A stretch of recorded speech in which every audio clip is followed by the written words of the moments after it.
आस पड़ोस में जो रहते हैं वो अक्सर एक दूसरे से पैसों को लेकर अपनी ज़रूरतों को पूरा करते रहते हैं।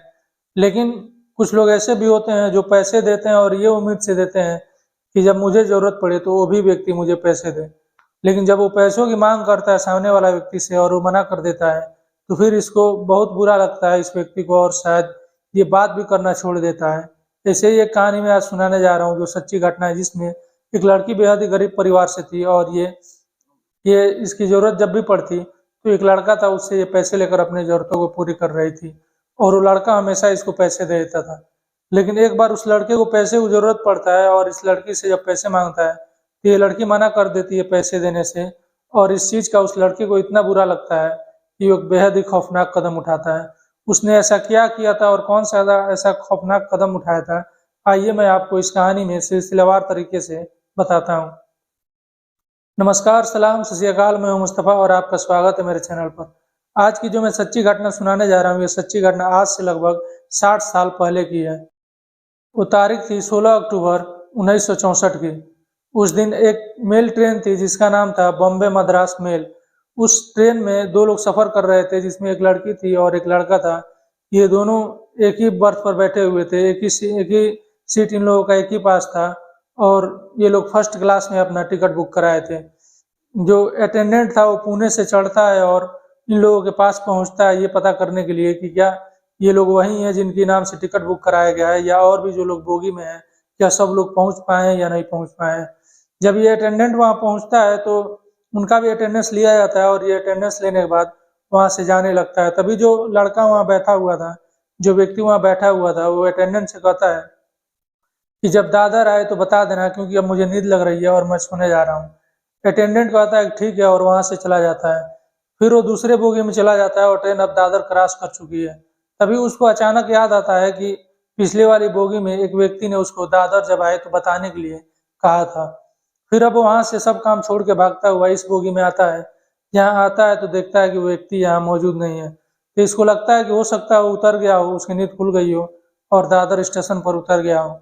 लेकिन इसकी नज़र सीट के नीचे जब पड़ती है तो देखता है कि एक हाथ सीट से बाहर निकली हुई है। जब वो हाथ देखता है तो ये अटेंडेंट डर जाता है और सहम जाता है और घबरा जाता है और फिर ये उस हाथ को पकड़कर बाहर खींचता है। जब उस हाथ को पकड़कर बाहर खींचता है तो एक लड़की की वो देखता है कि एक लड़की है ये और इसके मुंह से झाग आ रहा है और ये वही लड़की है जो उस व्यक्ति के साथ इस बर्थ पर बैठी हुई थी। अब तुरंत ट्रेन का चैन खींचता है और ट्रेन रुकती है और वहाँ एम्बुलेंस और पुलिस को कॉल किया जाता है। एम्बुलेंस आता है, इस लड़की को उस एम्बुलेंस में बैठाकर अब हॉस्पिटल लेकर जाया जाता है। लेकिन वहाँ पहुँचते ही वहाँ के डॉक्टर कह देते हैं कि ये लड़की पहले से ही मर चुकी है। अब पुलिस यहाँ ट्रेन में आती है और छानबीन करती है और जो लड़की थी उसके हाथ में एक अंगूठी भी था जिस पर पी लिखा हुआ था, अंग्रेजी का अक्षर लिखा हुआ था जिस पर पी था। अब पुलिस यहाँ आती है तो पुलिस ये सोच रही थी कि उस अंगूठी पे जो पी लिखा हुआ है हो सकता है इस लड़की का नाम पी से ही शुरू होता हो। लेकिन यहाँ आने के बाद जब अटेंडेंट से रजिस्टर मांगा जाता है और रजिस्टर में चेक किया जाता है कि इस लड़की का क्या नाम है, तो पता चलता है कि इस लड़की का नाम लक्ष्मी कंडा स्वामी है। यानी कि जो पुलिस को उम्मीद थी कि इसका नाम पी से शुरू हो रहा होगा, तो ऐसा नहीं होता है और इस लड़की का नाम शुरू का नाम एल से शुरू हो रहा था और जो लास्ट का नाम था वो के से शुरू हो रहा था। फिर अब पुलिस को लगता है कि बगल वाला में जो बैठा था, इसके बगल में जो था, जो इसके साथ था, उसका नाम देखा जाए, उसका नाम क्या था। तो रजिस्टर में जब पुलिस देखती है तो पता चलता है कि उसका नाम के कंडा स्वामी है। तो ये भी उम्मीद एक थी कि हो सकता है उसका नाम पी से शुरू हो रहा हो, लेकिन उसका भी नाम पी से नहीं शुरू हो रहा था।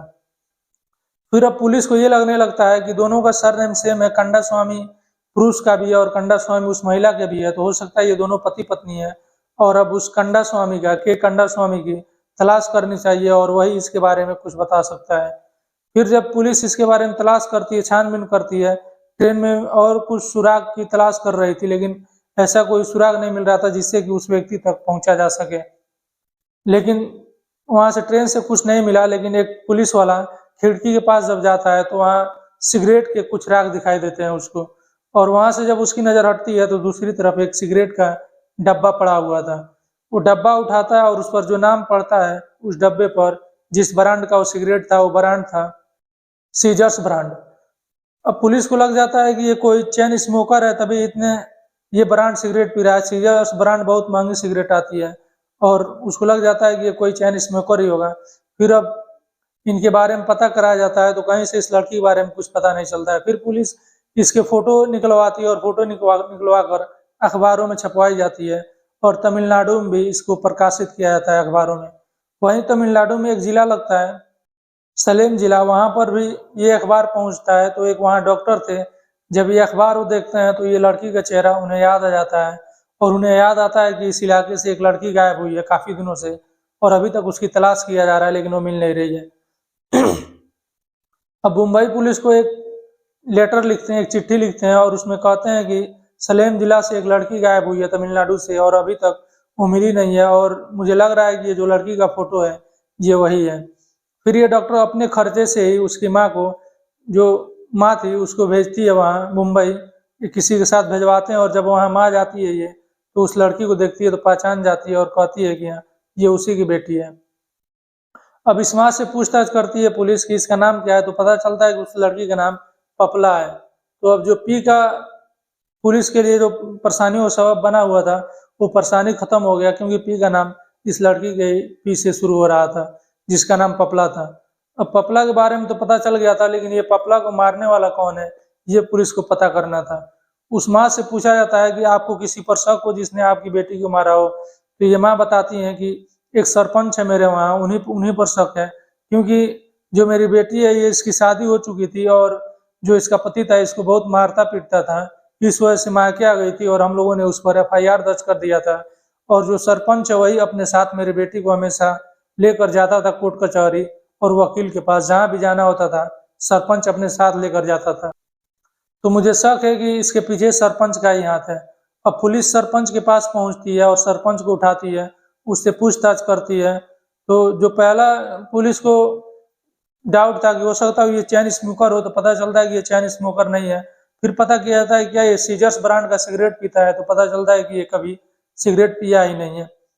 फिर इसको उस अटेंडेंट के सामने लाया जाता है जो ट्रेन में था, उसको उससे भी पहचान कराई जाती है तो मना कर देता है और कहता है कि ये व्यक्ति नहीं है। अब सरपंच भी को छोड़ दिया जाता है और पुलिस को लगा था कि अब शायद सुराग मिल चुका है और कहानी बहुत जल्द सॉल्व हो जाएगी, लेकिन जो सरपंच था वो भी ये केस से बरी हो गया और उसका भी इस केस से कोई कनेक्शन नहीं जुड़ा। अब पुलिस के हाथ फिर से खाली थी और उसके हाथ अभी भी खाली थे और अभी भी उसको मुजरिम की, जो असली मुजरिम है, उसको तलाश करनी थी।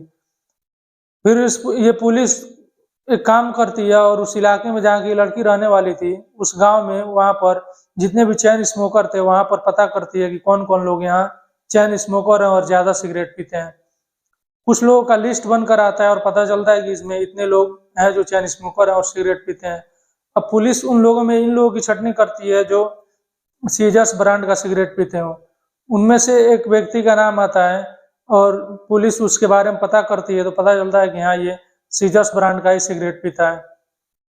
अब पुलिस उसके घर पहुंचती है और घर जाती है तो वो जो व्यक्ति बैठा हुआ था उसके हाथ में सिगरेट था और सिगरेट पी रहा था और सामने वही व्यक्ति था जिसकी तलाश थी। जब पुलिस वहां पहुंचती है और देखती है कि ये सिगरेट पी रहा है और उसके हाथ में वही ब्रांड है, सीजर्स ब्रांड, तो पुलिस को लग जाता है कि ये वही व्यक्ति है और बिना कुछ कहे और सुने उस व्यक्ति को हिरासत में लेती है और लेकर मुंबई आ जाती है। उससे पूछताछ किया जाता है तो पता चलता है कि उस व्यक्ति का नाम पलानी स्वामी है। अब पुलिस पलानी स्वामी से पूछताछ करती है लेकिन ये गुमराह कर रहा था पुलिस को और कुछ हकीकत बता नहीं रहा था।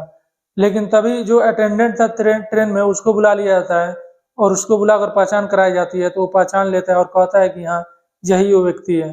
फिर इसके पास पलानी स्वामी के पास कोई और बात बची नहीं थी कि जिससे कि पुलिस को गुमराह कर सके और पुलिस के पूछताछ में ये टूट जाता है और पूरी कहानी सुनाता है।